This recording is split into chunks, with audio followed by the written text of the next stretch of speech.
Empire.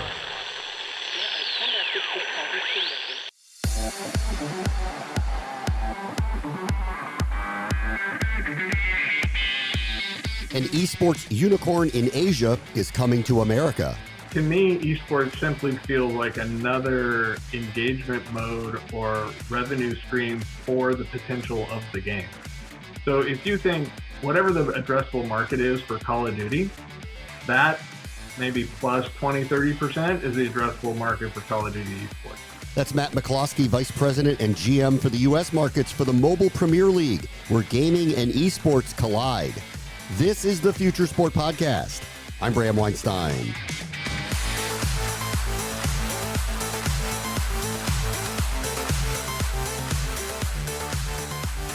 We spoke to the founder of the Mobile Premier League some months back as they were fundraising and exploding in Asia with a variety of games, tournaments, and of course, micro betting opportunities.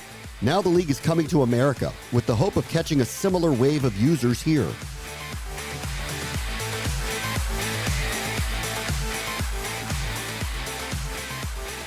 Our guest this week is Matt McCloskey, who is the new Vice President and General Manager of the North American markets for the Mobile Premier League, which is one of the largest mobile esports platforms, and it is based in Asia.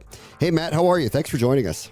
Yeah, nice to be here, Bram. You know, not that long ago we had, and we were talking about this before we started taping, we had the founder of the Mobile Premier League, Cy, on some time ago, and I think I asked him about America, and I think he was probably burying the lead a little bit with the growth that is there.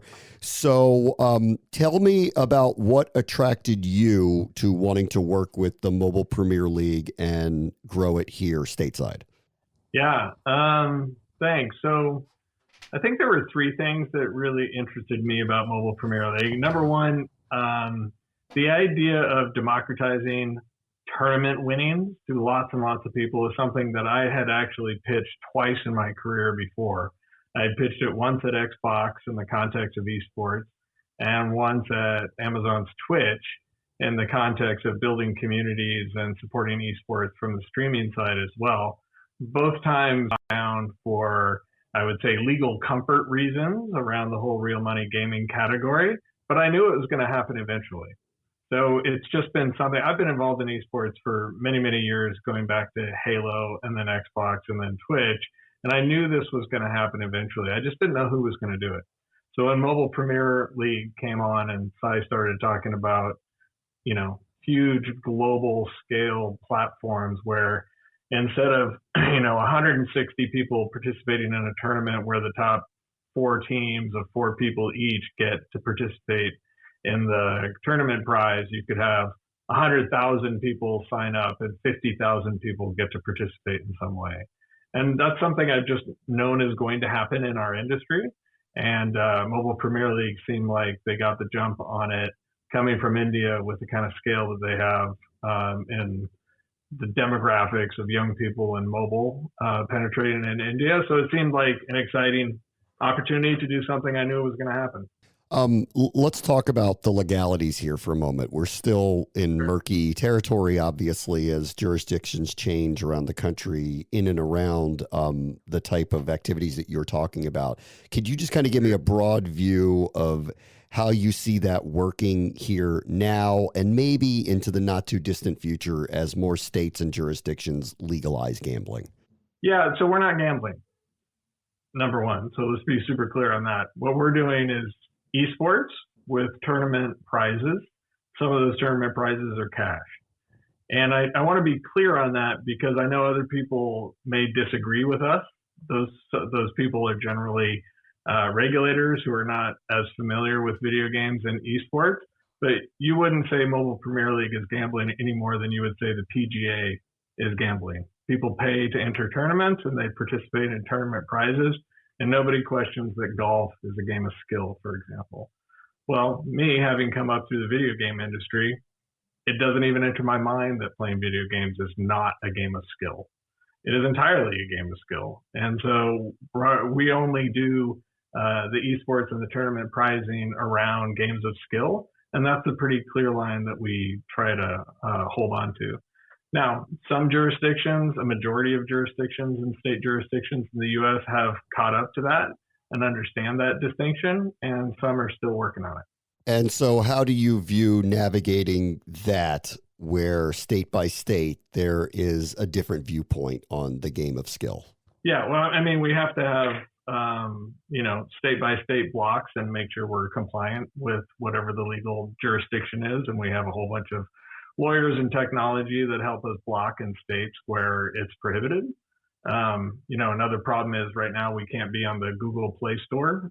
Interestingly enough, this is one of the scenarios where iOS is actually farther ahead and more progressive in their policies than Google is. Usually it's the other way around, but in this case, Apple is taking the lead.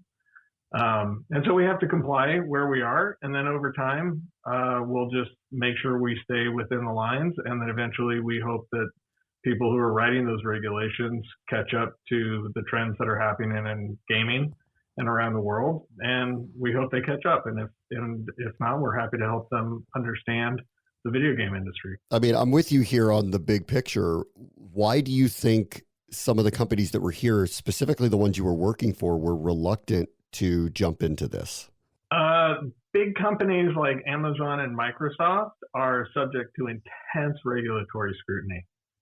And they have a whole bunch of other issues that happen in terms of monopoly risks and other risks, and their threshold for compliance and risk is in the hundreds and hundreds of millions of dollars. So I don't believe it was actually a legal assessment. It was just a risk and perception assessment for those companies given their risk profile. All right. So tell me a little bit about your experience with those companies, if you can, that you want to take with you as you help Mobile Premier League build in the United States. Yeah, that's a great question. So let's see, I started with Xbox in 2004. So I was kind of in the middle of the Xbox 360, what they call the Gen 6 console wars in the gaming industry there.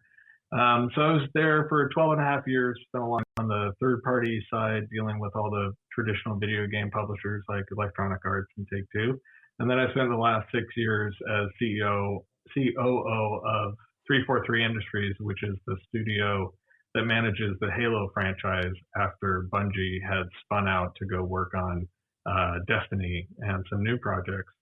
And it was during that Halo time where I really started getting into esports per se. Like a lot of console esports had started out with Halo 2 back in the day. And so with Halo 4 and then especially with Halo 5, we created a Halo Championship Series, which was a whole new tournament structure for Halo players there. And I also participated in a bunch of Xbox-wide esports, cross-functional collaborations, lots of efforts within Xbox over the years to engage with esports. From that experience, I think the number one thing that I learned that I would bring to MPL is that esports is an evolution of online multiplayer communities. So a lot of people had this perception at the time, maybe they still do, that esports is somehow different or that it's more analogous to traditional sports. I know you come from traditional sports, or at least from the podcast on that side of things. So I don't, and I actually philosophically kind of disagree on a lot of the analogies and parallels that people bring between traditional sports and video games. So the way I think about it is, if you go back, originally video games were you against the computer, right? And so that's a certain amount of excitement, but AI and computers are only so good, and they're still not as good as other people. So if you went from what we would call single player games, that was fun. And then all of a sudden the person you're playing against is an actual person, not just the computer, which means they're way good and they're way craftier and it's more exciting. Okay, so that's more fun when it's a real person. Now you're into multiplayer gaming. And then this whole idea of watching people play esports, if you go mainstream, I remember when I first started working at Twitch, mainstream people would be like, what's Twitch? People are watching other people play video games? That's so weird. Why are they playing the games themselves? Like non-gamers, it would seem strange. But for gamers, we've been sitting around passing the controller to each other on the couch for 25 years. We've been having LAN parties on PC, watching other people play games is video games. It's totally normal, right? And so what is analogous there is I could just go play basketball, or I could watch the Lakers play the Rockets. And, so there is an analogy there that is akin to one another for sure. Oh, absolutely. Don't get me wrong. There are a lot of analogies. There are a lot of false analogies as well. So watching people play is certainly one that traditional sports does as well. But for example, I still believe the majority of people who are deeply engaged with watching esports are also players of the game. Yes, I agree. They may not be agree. currently playing, but they're formerly players of the game. And I think that proportion is radically different in esports than it is in sports. Like, I will watch football. I've never played. Okay, I played flag football and it's great, but I've never actually actively played football. Whereas I'm pretty sure if you go to the League of Legends, people that are viewing and people are like, oh my God, there's 100,000 people or 200,000 people watching this League of Legends sports. They can't all be players. Well, actually they can, because there's like 7 million people a day playing that game, right? So your proportions of players to watchers is radically different for video games than it is in traditional sports. There's just a lot more players, and so you have a lot more overlap. Yeah, and I think in that regard, and not to bring it back to traditional sports, but it does appear that they were slow to either, and I'd like to hear your opinion on this, to either partner with or work with and not quite understand that there was a tie-in. I don't know how to put this. I'm with you. There was this arm's length approach to it for a long time that never truly made sense, and yet it did exist, and it seems like that they've suddenly recognized the massive scale that is involved in esports and now kind of want to circle back around and bring them back into their tent in some way, and in some ways they don't know how to do it. Is that a fair way to put it? Sorry, do you mean traditional sports engaging with video games? Yes. Yeah. Yeah. I actually think my favorite example of this was the TNT Turner investment in a Counter-Strike league. And I remember watching the Inside NBA with Shaq Barkley and all those guys. And they had, I forget what the game was, but they had a Counter-Strike tournament going at the same time during the NBA season. And during one Inside NBA halftime report, they had the Inside NBA desk, and then right behind them they had the esports desk, and they had a caller and announcer who was talking about what was going on in Counter-Strike, and literally Shaq and Charles just made fun of the nerds the whole time. Yeah. And they're like, "What is this? This isn't real. This is crazy." And you can tell the esports guys were really trying to catch up and doing their best. Total disconnect. Like, there's no world in which people who watch NBA could care at all about Counter-Strike. As a matter of fact, another thing that people outside the video game industry don't understand is that, like, Call of Duty players don't care about Halo players. Halo players don't care about Call of Duty players. So just because you're in video games or a first-person shooter doesn't mean there's an active community around, let's say, first-person shooters.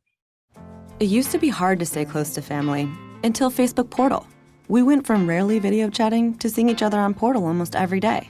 Portal has cool features like Smart Camera that keeps up with the kids so they don't have to sit still, which is its own challenge. Plus, the new Portal Go is portable, so we can take it to the playroom or the kitchen. The best feature is how close we all feel, even though we're far apart. Give the gift of a deeper connection. Facebook Portal. Share something real. I've had a lot of conversations with people in NASCAR, and it is funny because they'll say, our fans aren't F1 fans and aren't Le Mans fans, and you'd be shocked. Exactly. You would think that auto racing fans would like NASCAR, IndyCar, F1, whatever, and they don't. So to your point, there are silos of people that are fans or active participants, which I think is what you're getting at, that is very different about esports. I may like auto racing, but I'm certainly not going to be driving in Monaco anytime soon. But if I'm a fan of Fortnite, I probably play it. You probably play it, exactly. And remember, it's really hard to watch these things and know what's going on if you haven't played the game. That's right. Let's be honest. You watch a Fortnite stream, if you don't know how to play Fortnite, you're either just watching the entertaining picture-in-picture of the streamers, and they're just entertaining, right? And then that's just like watching people scream and talk trash to each other and have fun, or you have to understand what's going on in the game. And so for the most part, it's impossible. Whereas, let's say like NBA or football, you don't actually have to know as much about what's going on in the game to just enjoy it, because it's visually stunning, it's exciting, there's lots going on, they're big, impressive athletes that are doing amazing things, and there's someone that kind of explaining it all to you, and it's slow enough that they can explain it to you. These games are super fast, they're hard to track. If you don't know what's going on, you'll come in and watch it for a little while, but you won't stay. So in my estimation, the people that stay with an esports and are the regular fans of an esport, they have played that game. I could be wrong. There are always exceptions, obviously. But in general, my assumption when thinking about esports as a business is that they have played that game, and the esports activities are a natural extension of the multiplayer community of that game. That's why the Halo esports fans, they're Halo players. And Call of Duty is a fundamentally different first-person shooter than Halo. And then there's Call of Duty fans. You may switch over at a time. Yeah. But that's almost as radical towards the athletes in that space as moving from baseball to basketball. So yeah, Michael Jordan can say I'm a great baseball player, but he's fundamentally a basketball player. People can switch over, but it's more common here than between Halo and Call of Duty. But there's also animosity. Like, Halo people don't like Call of Duty, and Call of Duty players don't like Halo. And you have to have different tunings, and it's very localized. So what happens is the people who are really interested in Halo esports are the Halo online multiplayer community. They're the people that play every day, and they hang out, and they want to watch each other play. And when they get an opportunity to watch the best in the world at their hobby, they're really excited about it. Yeah. Let me talk about the market opportunity with you for a moment. I think this is semi-akin to, and you can disagree with me if you want, that of the boom in fantasy sports participation for traditional sports fans, in which it became a participatory thing. But to your point, it is really out of your control. You are essentially hoping for, performance to occur by real life human beings, and there's no sense of what they're going to do on a field on that day, but you're in the same game of skill idea, trying to beat your opponent at projecting what's going to happen here. Yours is you know what I mean, is participatory. Can you kind of give a sense of what you think that looks like, maybe in comparison to the behemoth, fantasy sports, or something else that comes to mind that you could compare this kind of market to? Well, I guess to me, because it's a continuum between people that play the game and people that watch the game and the communities that are built around the game, to me, esports simply feels like another engagement mode or revenue stream for the potential of the game.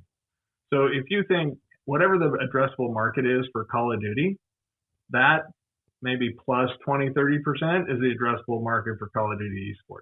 Yeah. Whatever you think the potential is for chess around the world, or whatever you think potential are, that's what it is. Now, if you want to add all those up just the same way people add them up to estimate what the global video game market is, yes, sure, you can do that math. But that's kind of how I think about it. I just think about it. These are communities built around a game. And now, just as you would have different modes within the game, single player, multiplayer, capture the flag, etc., now you have a new mode. It's called viewing. It's a viewing mode of people who hang out with the game. That's awesome. And that just makes it another 20, 30% bigger in its total addressable market. Yep. Okay, so tell me a little bit about how you view, obviously, Mobile Premier League grew quickly in Asia, and now it's over here. How do you kind of view growing it here, as it is not a brand? I mean, you've worked with brands that people know very well here, Twitch, Xbox, others. How do you view growing this brand here in America? So the number one thing to me, and this actually answers part of your previous questions about what do I bring to it from, let's say, Xbox and Twitch, is this focus on games and game communities.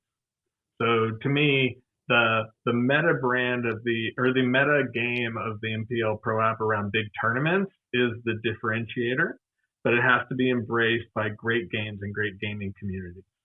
So over time, I would want to get bigger games, bigger branded games, bigger game communities that have this additional feature of cash tournaments on top of it.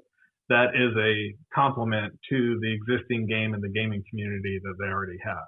For example, we have a 8-Ball Blast pool game. Well, there's actually, if you look at the other 8-ball pool games and pool games that are on mobile, it's a pretty big community. There's a lot of people playing that game right now. So I would want to get to the point where in the US, our version of that game is best in class. It's the best pool game out there, and we can pull everybody from that larger category community to play our game and then have better retention because, in fact, a larger portion of them than can today could participate in premium tournaments.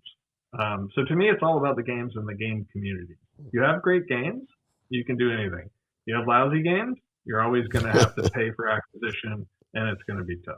It's all very interesting and very cool. Congratulations on the new role and good luck. Matt McCloskey is the new Vice President General Manager for North America for the Mobile Premier League. Thanks so much for joining us. Absolutely. Thank you, Bram. On the next Future Sport podcast, within the traditional sports world, a modern approach to connectivity and gaming is emerging. So what we're doing is sort of gamifying the competition around what is going to happen. And of course, prediction is a big piece of that. If you knew what was going to happen in the game, it probably wouldn't be all that as interesting. That's Ken Martin, CEO and co-founder of Green Park Sports, which is transforming the fan experience through all forms of virtual merchandise and connectivity. That will do it for this episode. As always, the future is now. This is the Future Sport Podcast. I'm Bram Weinstein.